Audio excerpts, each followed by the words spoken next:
संसार के सब धर्मों में इस्लाम की एक विशेषता यह भी है कि इसके विरुद्ध जितना भ्रष्ट प्रसार हुआ किसी अन्य धर्म के विरुद्ध नहीं हुआ।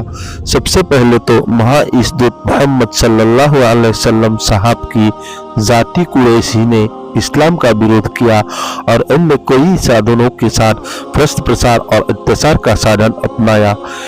यह भी इस्लाम की एक विशेषता ही है कि उसके विरुद्ध जितना प्रचार हुआ वो उतना ही फैलता और उन्नति करता गया, तथा यह भी प्रमाण है इस्लाम के ईश्वरीय सत्य धर्म होने का। इस्लाम के विरुद्ध जितने प्रकार के प्रसार किए गए हैं और किए जाते हैं, उनमें सबसे उग्र यह है कि इस्लाम तलवार के जोर से फैला। यदि ऐसा नहीं है तो संसार में अनेक धर्मों के होते हुए इस्लाम चमत्कारी रूप से संसार में कैसे फैल गया?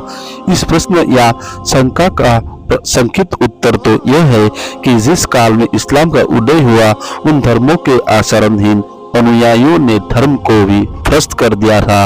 अतः मानव कल्याण हेतु ईश्वर की इच्छा द्वारा इस्लाम सफल हुआ और संसार में फैला, इसका साक्षी इतिहास है।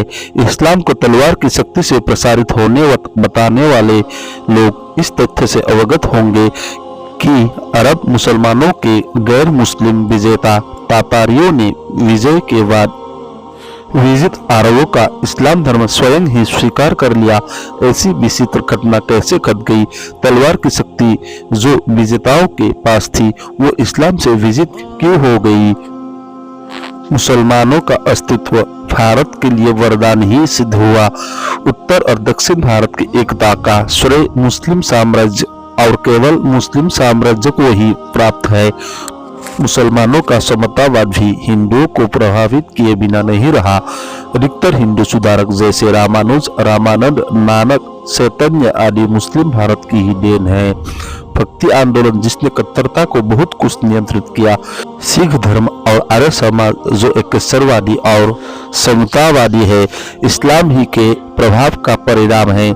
समता संबंधी और सामाजिक सुधार संबंधी सरकारी कानून जैसे अनिवार्य परिस्थिति में तलाक और पत्नी और पुत्र का संपत्ति में अधिकतर आदि इस्लाम से ही प्रेरित है।